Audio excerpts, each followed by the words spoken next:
Welcome to IVF This, episode 146, IVF and Power versus Control. Hello, my beautiful friends. I hope you are all doing so well today. At this very moment, as I'm writing this podcast episode, I am looking outside. I have a big window in my office that looks out over my front yard, and I can see the very first daffodils of spring 2024. Yes, this episode is dropping at the end of February 2024, but if you are familiar with Texas at all, particularly Austin or Central Texas, which is where I live, we have obnoxiously mild winters. Like, I know most people who live here don't particularly enjoy the cold. It's probably one of the main draws of living in Austin. But I am not one of those people, right? I don't think I'm built for obnoxiously cold winters like my friends in the north, Canada, Wisconsin, places like that. But I don't think that 50-degree temperatures for more than a handful of days your entire winter is like totally out of line. I think maybe we had 3 weeks total of temps that didn't get above 60. Like today, recording day, it is now 79 degrees. And I'm just really annoyed about it. I feel very convicted. I have a delightful sweater/sweatshirt collection that is woefully underutilized, and I have a lot of big feelings about that. However, I do have a deep love for all things daffodils and tulips. If you don't know daffodils, or as I've become aware recently, they're called Lent lilies in the UK. They are symbols of rebirth and new beginnings. And tulips are a symbol of deep love. So I get to feel all warm and fuzzy whenever I see them start to bloom. Also, one plant that I have always loved that is actually one of the few plants that represents hope and fertility is the peony, which I am about to plant in my yard. I think in Texas, we're supposed to plant them in the fall. So in a few months' time, I will get to plant those. Now, I know that all of you were dying for this update that you didn't know you needed, and picturing a yard garden that you've never seen and likely have never heard me talk about before. So I feel like this is a really strong start for today's episode. Okay, let's actually get into it, right? I've talked a lot about control on this podcast, like its link to safety.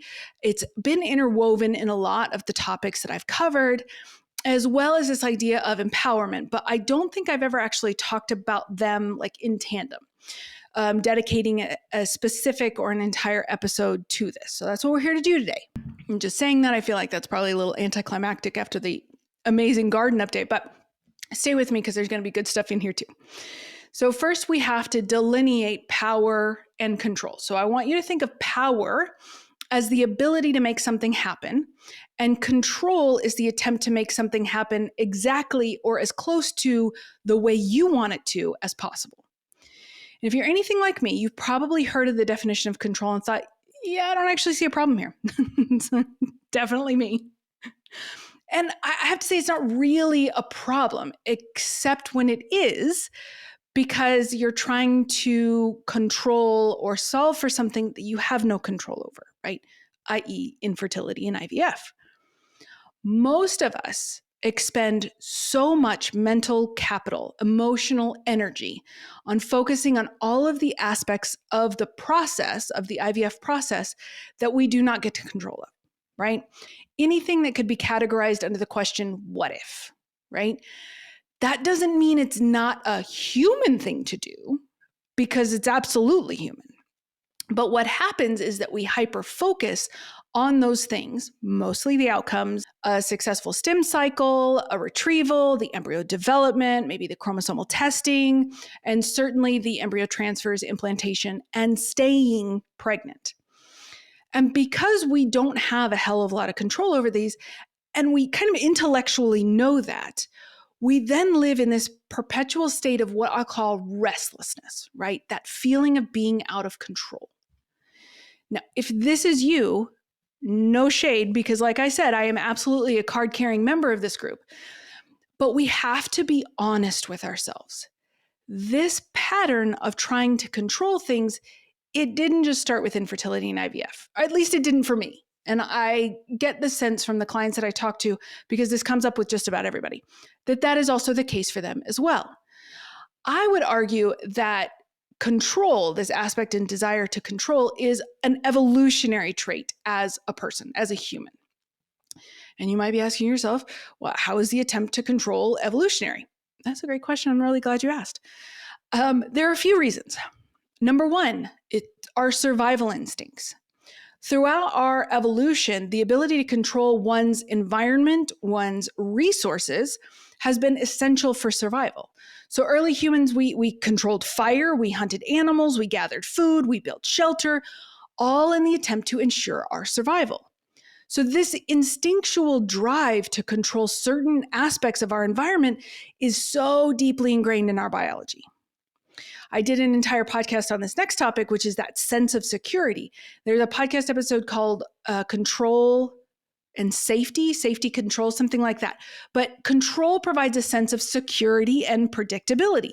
So by exerting control over, let's say, your surroundings, your situation, your experiences, we reduce, or at least we think we reduce, the uncertainty, and we increase, again, going back to that survival. We increase our probability and likelihood for survival. This is really evident in situations where we feel like threatened or vulnerable, and that leads us to seek control as a means of protection. Cognitive bias, right? Humans have cognitive biases that predispose us to perceive we have control where it actually doesn't exist, right? Let me give you an example. The illusion of control bias leads people to believe that we have control over outcomes, like more control over outcomes than we think we do. And it's adaptive, right? This belief is adaptive in a lot of situations, but it also leads to our attempts to control uncontrollable events. Like if there was ever a bullet point that talks about and addresses head-on IVF and infertility, it is the cognitive bias, right? Because intoxicating is probably the word that's coming to me. The intoxicating aspect of control in IVF is that we do have a tremendous amount of control, right? We're going to the doctor's appointments. We're mixing our medications. We're giving ourselves or receiving medications at our control, like it's controlled, whether it's your partner or a friend. Maybe you're going to your clinic for a shot. Some clinics have shot clinics where you can go and get shots from one of their medical aides or a nurse or something like that. So that level of like tangible control is very, very, it's intoxicating, which is the word I used earlier, but it's also elusive. Like it's not true control. It's just giving you a sense of control. But what we're really trying to control for is the outcome. Okay. So that was number 3. Number 4, social dynamics. Control is often tied to, like, let's say social hierarchies and power dynamics, right? Throughout history, we had those individuals with greater control over resources, territory, and other people had an insane advantage. And you still see that playing out in modern times as well. So this drive for social control can like manifest in forms of like dominance, leadership, absolutely evident in experiences of manipulation. Okay. Number 5, emotional regulation. And I'm going to talk about this a lot later in the episode, but control can serve as a mechanism for us to regulate our own emotions. So when we're faced with uncertainty or stress, we're attempting to control the situation.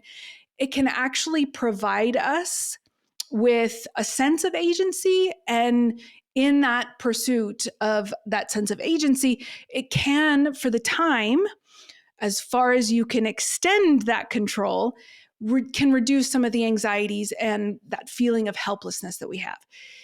It's still an illusion, but it does give us an opportunity to regulate some of our emotions. Number 6, it's a very learned behavior.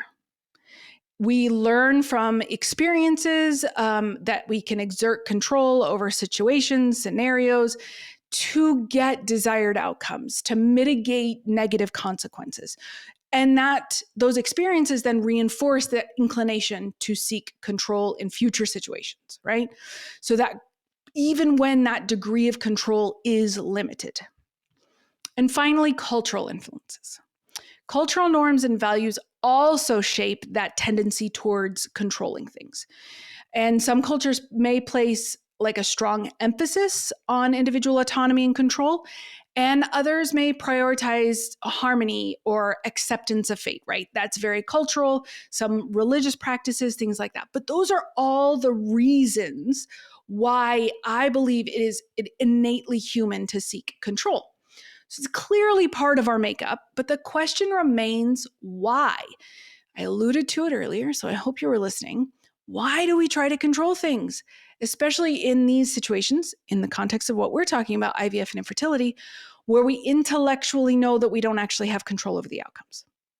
But we choose to try to control things because we fear uncertainty and or we desire things to play out exactly the way we want them to. But all of that is based on our desires to feel a certain way. That's it. You don't like feeling uncertainty because uncertainty feels terrible and scary. And we think that if we can control these things, either during the process or try to control an outcome, we won't have to feel that terrible, anguishing feeling of uncertainty. Because ultimately, we want things to happen the way we want them to happen. And if you're watching this video, you see me tapping myself because I absolutely want that every time. But it's all about chasing a feeling, either avoiding a feeling of uncertainty to feel more in control, or you're chasing the joy, excitement, peace, insert whatever desired emotion here. So first and foremost, if that is you, again, it's not a problem. It's human nature. Most people are like this. It's just that most people don't realize, one, what they're doing, or two, that there is another option that doesn't lend itself to feeling that restlessness, to feeling that out of control feeling. So where I want you to start shifting your focus is more around you, what you can control, which will always be how you think, how you feel, and what you do. You can call that autonomy, you can call that empowerment, you can call that agency, or like the title of this episode, personal power. I use all of these words interchangeably because to me, they mean all the same things. I don't want you to get hung up so much on the wording because whatever word you choose, you're going to choose it based on what feels more comfortable, what feels more true, your personal experience, what resonates more, whatever, right? But the idea is that you're shifting focus away from the things that you cannot control, and you are then focusing on the things that you can. Now, if you remember earlier from my list about the why we try to control things, trying to control things is an evolutionary process. We aren't going to change these things overnight and all of a sudden you're going to wake up to a new enlightenment and you're never going to worry about things outside of your control. You're going to have a preternatural acceptance of all of the situations and circumstances in your life. That is not realistic at all. What is realistic is understanding and being aware of what you're doing and why, and then refocusing on what you can control. So I'm going to give you a list of things that you cannot control and things that you can. They're going to be generically specific. I don't think that's a thing, but I just said it, so it's a thing.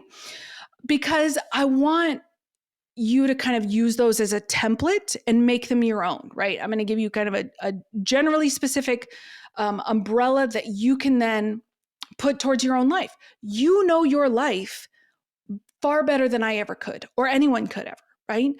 So for me, when I am working on like creating a new thought or I'm trying to remind myself of something, I like to put sticky notes. I like to write little thoughts on my sticky notes and put them on my mirror or my computer monitor or something like that, right? A visual cue that I get feedback from pretty consistently. And I change those out. I rotate them pretty consistently as well. Maybe you prefer journaling or having a list in your journal or having a list in your phone or taking a picture of a list and keeping that as the background on your phone, whatever that looks like for you. But I want you to write some of these down, whether it's my words verbatim or you're taking my words and you're making it more specific to you, no matter what you're doing. But I want you to have some sort of visual reminder so that when you're in those moments and you're trying to white knuckle everything and you feel like you are just coming out of your skin because of all of the uncertainty and all of the discomfort, you can then reground yourself. Oh yes, this is not something I have control over. I'm going to go down the list and remind myself where I do have control and focus my energy on that. And the reason I want you to do that is because one of the biggest challenges of self-care, I'm not like the biggest fan of that word or that phrase because it's gotten bastardized so much in like our cultural nomenclature now.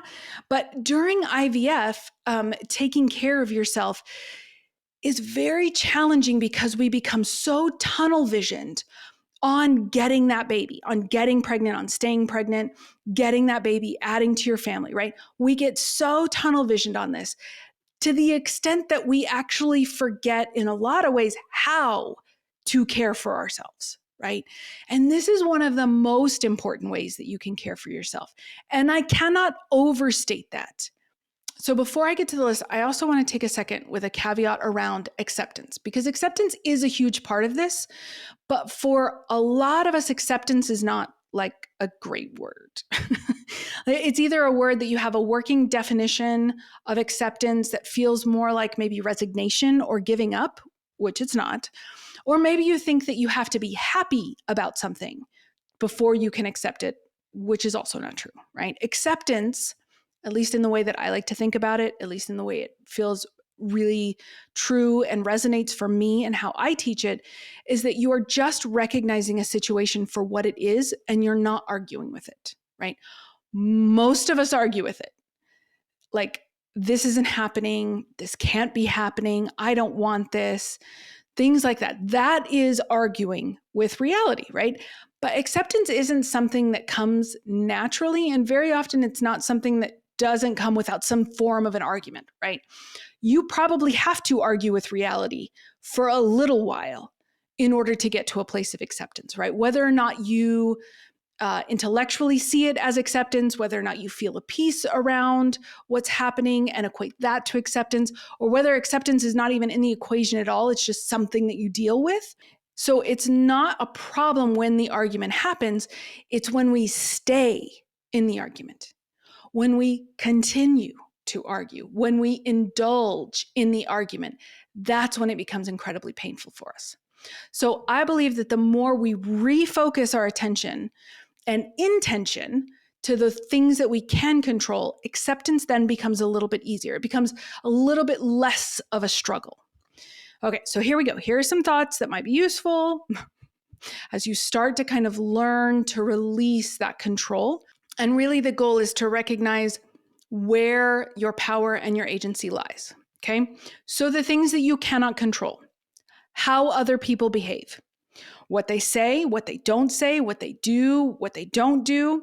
They're other people's thoughts and ideas, other people's feelings, other people's reactions, what happens around you, how other people care or don't care for themselves, the past, the future, outcomes. Okay? Not a comprehensive list by any stretch of the imagination, but like I said, it's generically specific for a reason. Okay. The things that you can control, as always, how you think, how you feel, and what you do, your boundaries. Always have control over those. You don't have control whether someone respects your boundaries or honors your boundaries, but you always have control over the boundaries that you set for yourself and how you're going to take care of yourself if and when those boundaries are not honored. Okay? How you handle challenges, setbacks, unmet expectations. What and where you give your energy. How you spend your free time. What goals you set. Limiting social media or outside influences to any degree, right?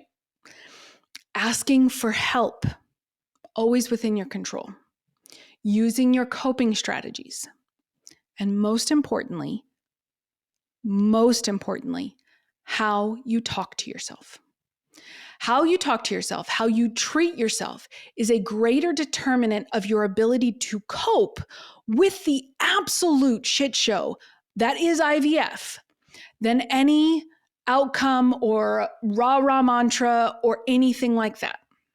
I'm not trying to crap on mantras, but I think we all understand what I'm talking about, right? If you talk to yourself like a jerk, the entire time, you're going to feel like absolute garbage. And you will feel dependent on anything and everything to work out perfectly. So for a brief, fleeting moment, you don't have to feel like absolute garbage. But if you are kind, if you are compassionate, if you are understanding to yourself, even 25, 50% of the time, that process will be that much easier. Like, it's not going to be an experience with zero negative emotion. That's just not how the world works. But if you are dealt hard blows with the IVF process, but you're practicing kindness and compassion towards yourself, then you're also not having to manage that like shrill, cruel, ridiculous one-side opinion that your drunken asshole that's in your brain comes up with, right? And that's the goal. I cannot, even with the best of intentions, the best of my abilities, I cannot make this process pain-free. It's just not possible. With IVF, you are self-selecting to toss your heart on the chopping block and hand someone else the cleaver. But you don't have to make it harder on yourself. You don't have to add suffering on top of your pain. And that's what we're focusing on, right? That's what I wish for all of you, because each and every one of you deserves, at the very barest of minimums, that a life without suffering, not a life without pain. You're a human, and that's the price of admission, but a life without suffering. So that is what I have for you this week. I hope you have a beautiful week, and I will talk to you soon. Thank you for listening to this week's episode of IVF This. If you like what you've heard, click subscribe and follow to make sure you don't miss an episode. And if you want to learn more, head over to www.ivfthiscoaching.com to learn how to work together.